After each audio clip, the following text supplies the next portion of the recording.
the Bespoke Parenting Hour with Julie Gunlock and Cam Edwards. Welcome to the Bespoke Parenting Hour. I am Cam Edwards alongside Julie Gunlock. Julie, you don't sound like you're feeling very well. I'm not. I actually have strep throat. So oh, no. Definitely not feeling well. I went to, it started out over the weekend. I'm going to bore all of our audience members and tell you my sad strep throat story, but here it goes because I'm sad and I'm sick and everyone has to listen. So it was so awful that it came on so suddenly and it hurt so bad that it woke me up in the middle of the night and I couldn't go back to sleep. So I ended up binge watching some show on HBO all night. So woke up, so the next morning I was kind of out of it, but in so much pain. Finally went to the Minute Clinic, CVS Minute Clinic on Monday. My strep test in the Minute Clinic came back negative, but she said my throat looked so bad she was sending it to the lab, and by Tuesday they called and said that it was positive. So I've been dealing with this for 4 days. And strep. Strep is just not a normal sore throat. It's like your throat's on fire. You have trouble swallowing. I literally have trouble swallowing. So anyway, finally on penicillin, feeling a tiny bit better this morning, but, been kind of a rough weekend. Gosh, that'll teach you to say, how are you? You got a 5-minute answer there. Yeah, no kidding. I feel so bad. I'm so sorry. And you're right. Strep throat is awful. I mean, as people who talk for a living, anything involving the throat, anything where all of a sudden, you can't shut down and it's painful to actually do your work. I cringe whenever I hear anybody that's come down with strep throat. So I am hopeful that you will be feeling better really, really soon. Did you have a good Thanksgiving at least? I did. Thank God I didn't have strep throat over Thanksgiving. Although it wouldn't have stopped me eating. We had a wonderful Thanksgiving. I made a lot of side dishes. Would love to talk to you about what we ate.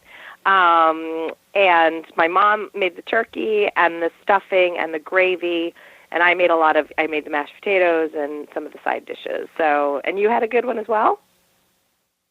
We did have a good one. Yeah, it was nice and quiet. I did not have to cook. My kids were very excited about that. Wednesday, my wife was right. Well, because we talked about this last week. My wife had chemo last week.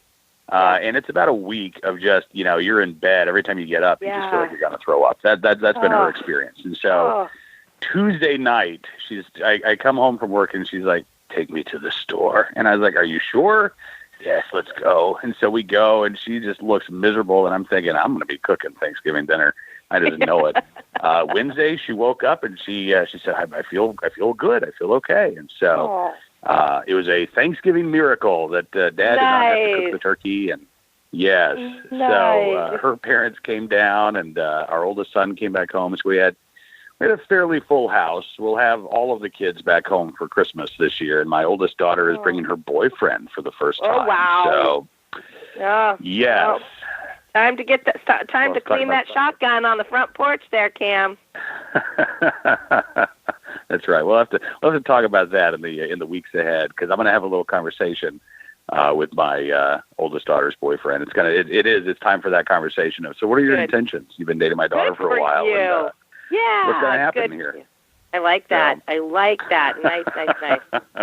Well, we had, and if anyone is interested, we had, it's interesting. I feel like in my 20s, there were a lot of years where I couldn't go home for Thanksgiving, and sometimes I actually hosted Thanksgiving, and I always cooked. And I feel like in my 20s, I went through this period of looking through Food and Wine or Saveur or Bon Appetit, the latest cooking magazines, and trying to do like the cool new, sort of trendy Thanksgiving traditions. And then as I got older, really all I wanted was just the traditional stuff, the stuff that I grew up with, right? And my mom, and again, like stuffing is a perfect example. I experimented with sausage and oysters and cornbread and different spices, and I did like a Mexican stuffing once. I mean, what a disaster, right? Nobody was happy. I mean, it looked fabulous, but nobody was happy. And all I really wanted was my mom's stuffing. My mom makes a really, really traditional bread and sage and onion. The only thing she does, I guess you could say fancy thing, is she adds pecans to her stuffing. So anyway, that's really all I wanted. And I wrote up this stuffing recipe one year for National Review. It's called, and if you're looking for it, all you have to do is Google Claire Vincent's Dreamy Stuffing Recipe. That's what I titled the article. And it really is dreamy, and I gave a little bit of a synopsis of my family and sort of my journey, my stuffing journey. But it is written up in National Review, so you can check it out there. So we had that. I just want you to turn this into a book called My Stuffing Journey. I just think that would be, I would buy that, by the way.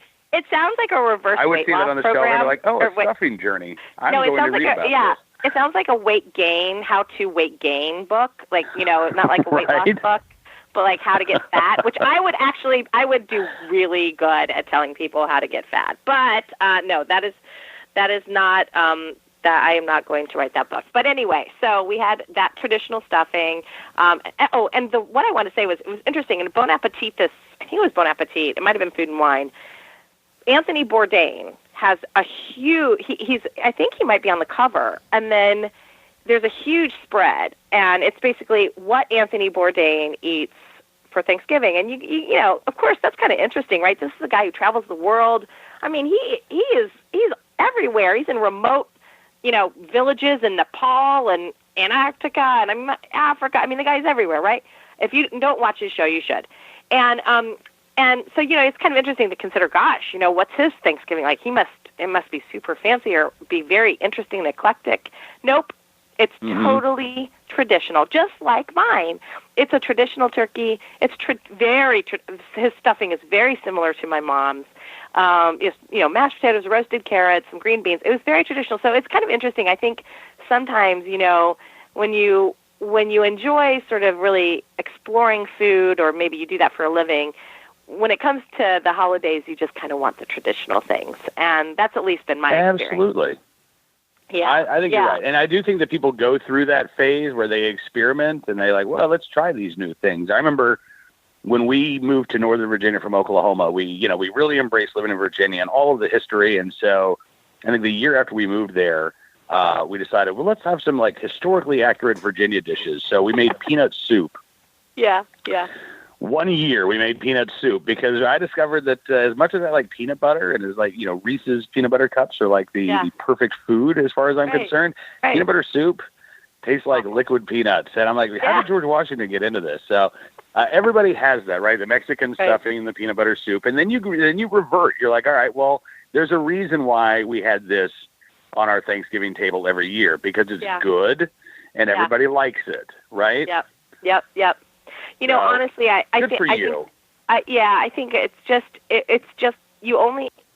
What other time of year do you roast a turkey and make stuffing? I don't do it. And frankly, I don't know why I don't, because it's delicious. But it's just you want that taste once a year. So anyway, it was very good. It was a very good holiday, and it was very nice. But we should probably also talk about some parenting issues. And obviously, Thanksgiving is a time. Christmas, we are in the holiday season. We are at that time of year where you start to see your family, your extended family, your grandparents, aunts and uncles, cousins. And there was a very interesting article in National Review this week, and it's titled 10 Reasons Left-Wingers Cut Trump Voters out of Their Lives. And they go through and say, a variety of reasons. But one thing that I found very, very sad was in this article was some grandparents reporting that their liberal children, their liberal kids had called them to tell them they would no longer be allowed to see their grandparents. I mean, it is astonishing to me that people go that far. I will say I'm not surprised. I'm not surprised that people, when I think about it, I'm not really surprised, but it really is an astonishing development out there how far the left has gone. I mean, I don't think people on the right would cut people out for voting for Hillary Clinton. I mean, I've never heard of that, and I haven't seen any reports of that. But certainly, I mean, I think it shows just how unhinged people on the left have become.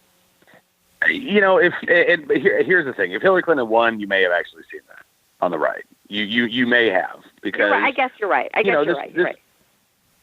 Because this was a big election. This was such an important election to, I think, people on both sides. But it's easier, I think, to be gracious when you've won, right? And so you don't have that desperate feeling. I think what we're seeing on the left is a lot of desperation of, this can't happen. It's still in denial, still in anger. It's like all of the 5 stages of grieving they're going through at once. And this is one of those manifestations where, well, you voted for Trump. Well, I'm gonna punish you. I'm gonna make sure that you hurt, right? Because you voted for somebody that I didn't vote for. I can't imagine doing that. I can't imagine cutting off my parents. I think I've talked about this before. My dad voted for Donald Trump this year. He's 90. This is the first Republican he's ever voted for. This is the first time we have ever agreed on a presidential election ever in my life. And so if I were to cut him off in 2008 or 2012, Dad, you can't see your grandkids. I mean, that says a lot. It says less about Donald Trump. It says less about Hillary Clinton. It says less about national politics. It says everything about you, the individual, who would take that step and really think that, you're taking a bold stand in favor of what? I mean, what could these grandparents do to earn back the ability to see their kids? Would they have to renounce their vote in the last election? That's asinine. Well, I don't want to generalize here and say every Democrat is like this, because look, I live in Alexandria, Virginia. Okay, all of my friends are on the left. Okay, because otherwise I wouldn't have any friends. Okay, it's a very liberal town, right? So, and these are some of my closest friends. They're wonderful people. They have wonderful families, and frankly, we share a lot of beliefs. Our parenting styles are similar.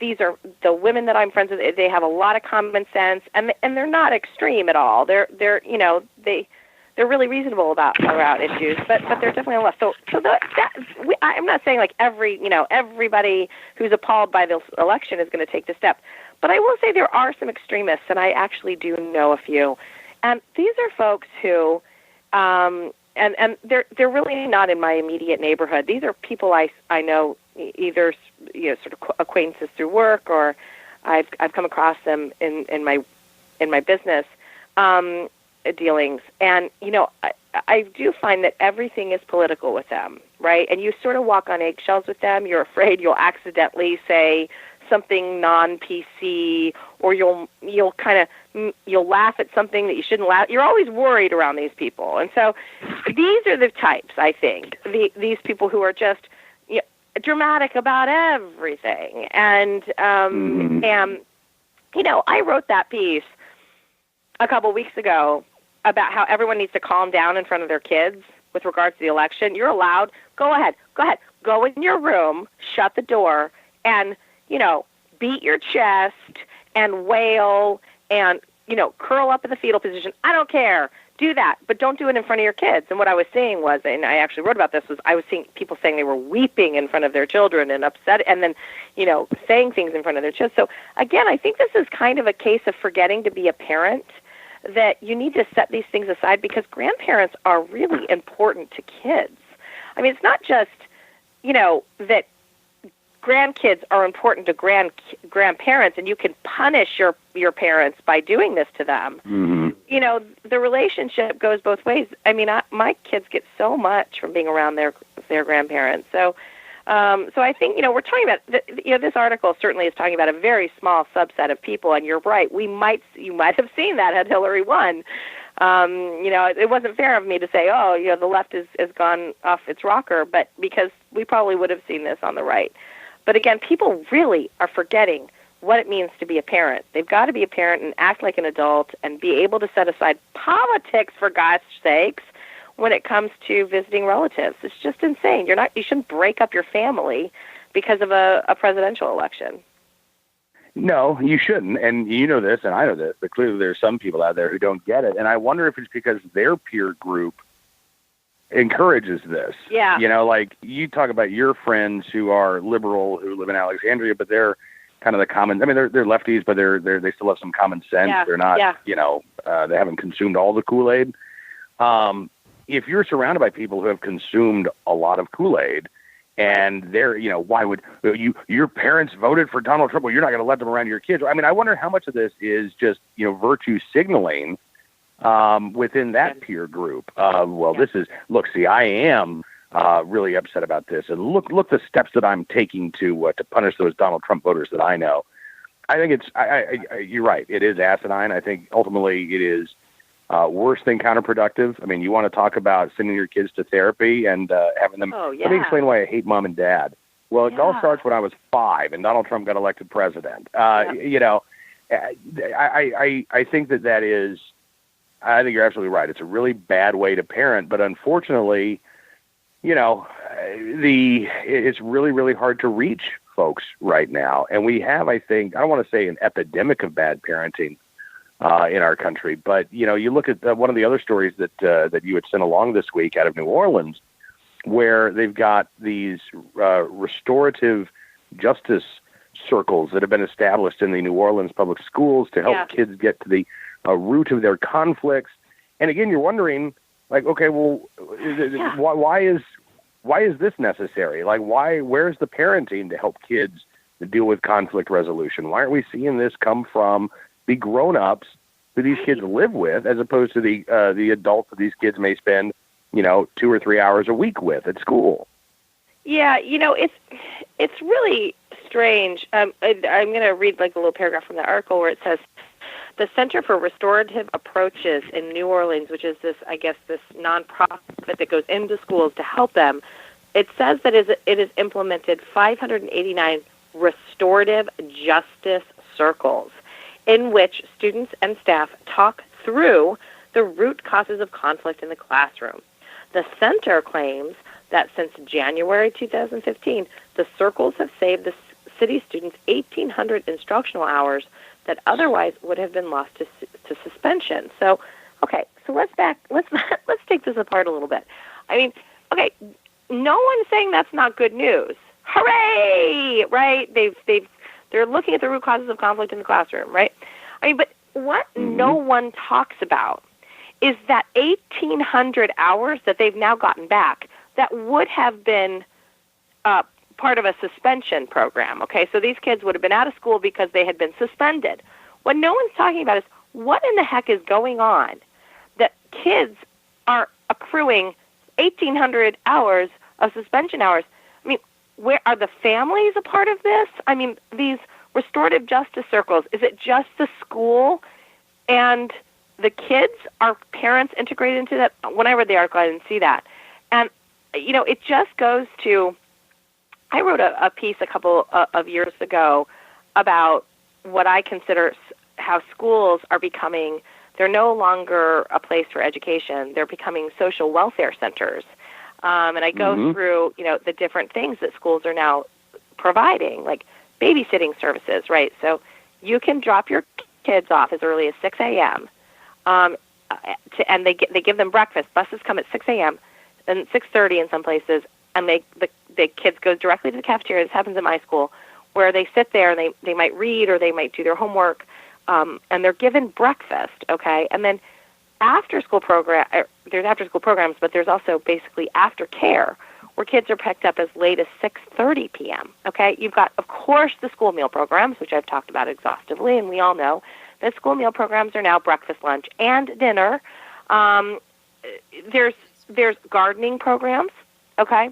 There's, you know, teaching about, you know, how to, different ways in which to be, you know, a good community person, and that's not the problem. But also there's things like condom distribution. There's school health centers where they'll give kids some pretty, you know, advice on some pretty adult items, and they don't have to tell the parents.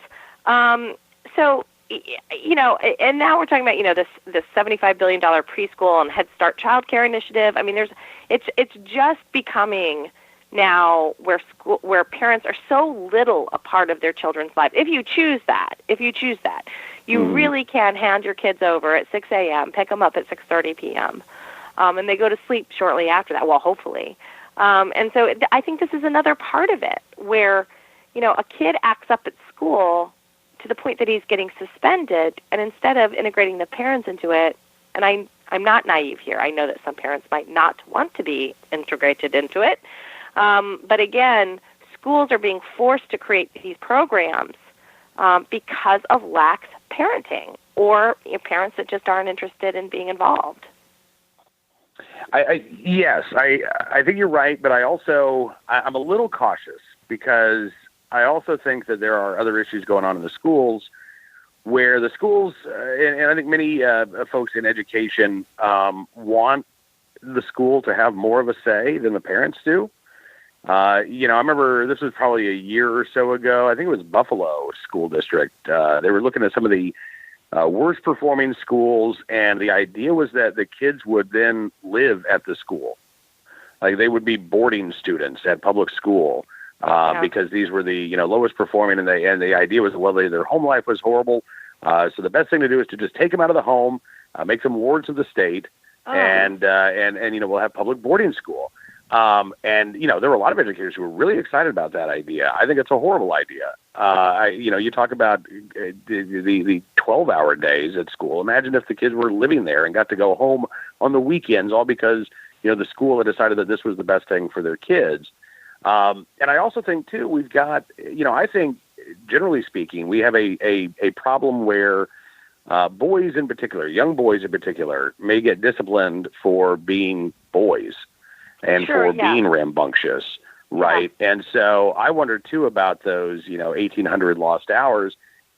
How many of those hours would have been for suspensions for things that really didn't need to be a suspendable offense? I don't know about that because I will tell you this. Like, I have 3 boys, and I agree with you. It's a problem. Teachers that are incapable of sort of understanding that a boy learns differently than a girl, and I think currently the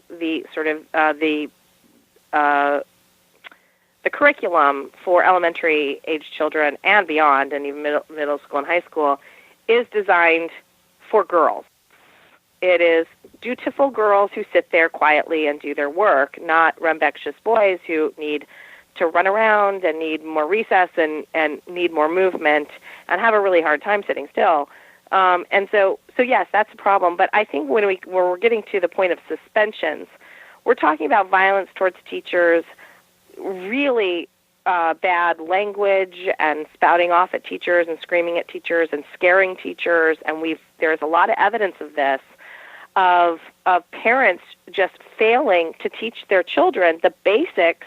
I mean, we're talking about a social contract here. We're talking about like the basics of being a civilized human being, of sitting in your seat and treating an elder with respect. Look, those things happen early. Okay, I mean, we did this a long time ago, but we've sort of started with our 6-year-old. This is the proper way to meet, to greet an adult. You put your hand out, you shake their hand, you say your name, and you say it's nice to meet you. All these little things like, put your napkin in your lap, keep your elbows off the table. I mean, these are things that are going to help them the rest of their lives. I mean, some people might kind of roll their eyes at these things, but this is important stuff, right? And and also there's other things. Be kind. Don't ever say mean things to your classmates. Be polite to your teacher. Listen to, an elder. I mean, these are the things that I think parents are failing to do. And so I think that's why schools are having to step up. And, I agree with you that there's problems in our school of maybe being too hard on boys, but I think this goes way beyond that. It may. And, again, not having all of the case histories of those kids in the restorative justice circles, the 589. That's got to be more circles than schools in New Orleans, by the way. Well, I don't know. Gosh, New Orleans is so big. 500. That's a lot of restorative justice circles.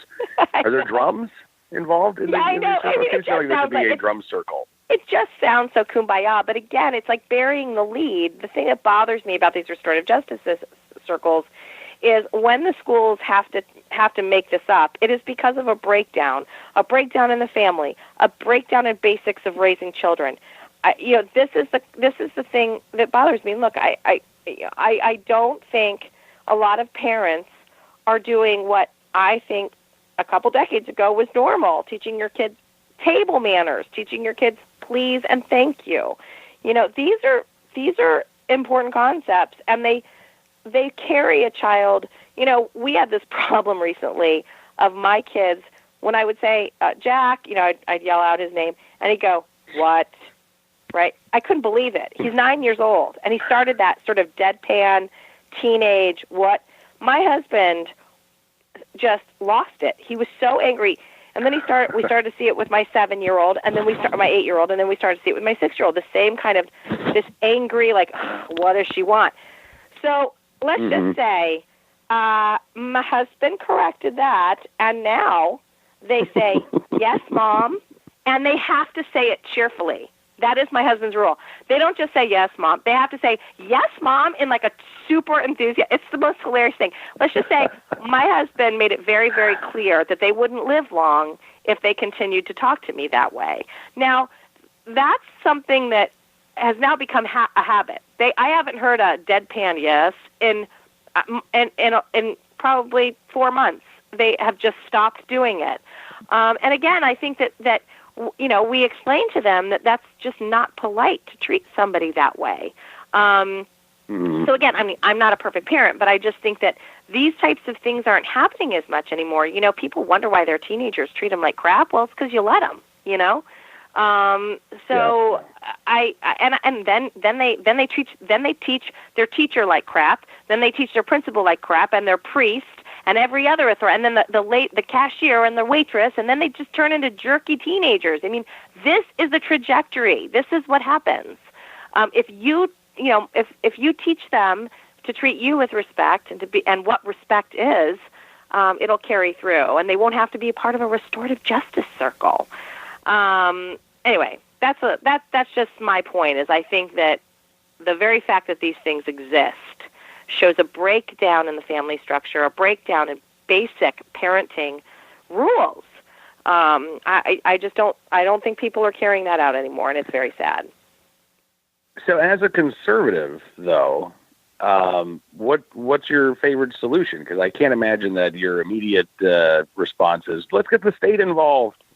No, of course not. My immediate response is you should beat your children. Kidding. No.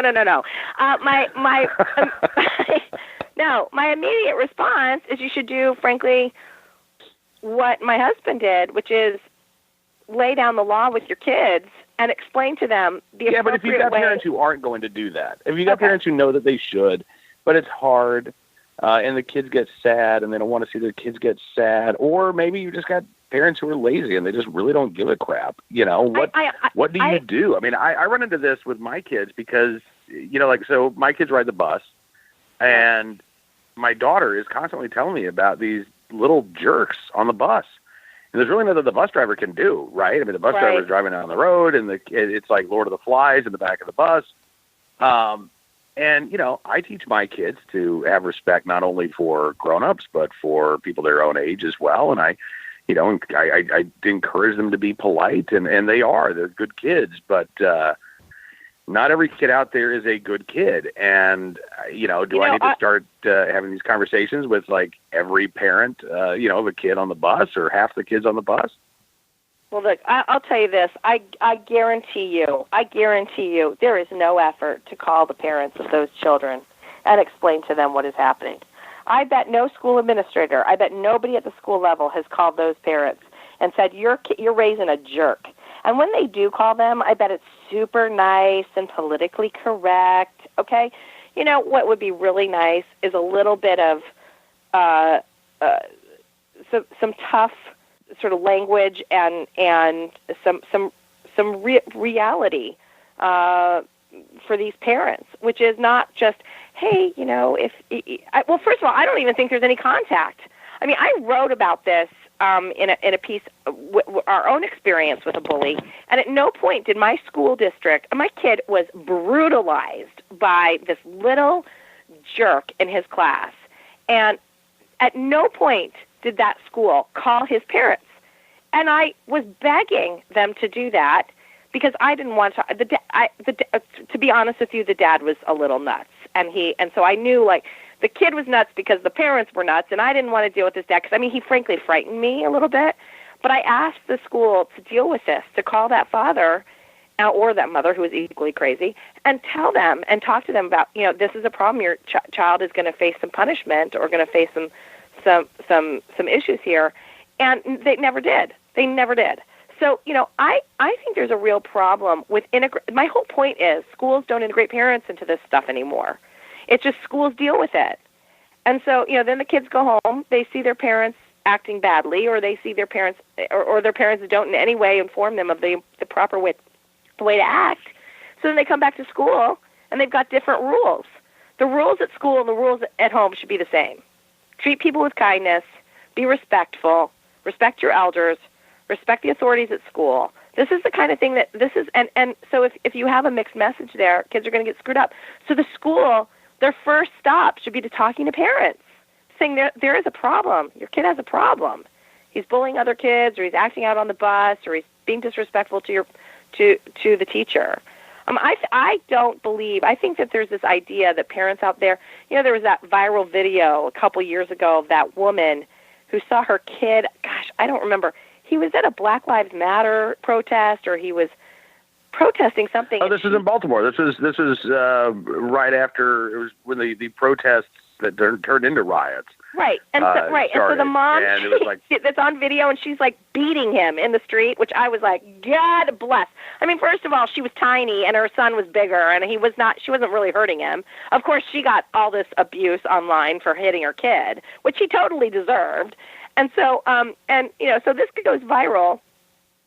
I think if parents knew what their kids were up to, if they knew the activities and the behaviors of their kids, I think they would be more appalled than we give them credit for. It's just that parents don't know. So I okay. Think, so we're running out of time. We're running out of time this week, but this is a topic, Julie. We need to talk about this next week. Okay. Because I think you're absolutely right about this. The parents who don't know, and when you think about how, what your life was like as a kid and as a teenager, and the battles over privacy and what that looked like, right? That was like your parents asking, who's on the phone, or maybe they'd pick up the other extension, right, as you're on the phone right. talking to your friends. Like if you had a really nosy parent, they'd do that. But now life has changed, and now I see with my own kids, they get online, they put on their headphones, so you can't hear what they're listening to, and they're not bothering you, right? So it's quiet.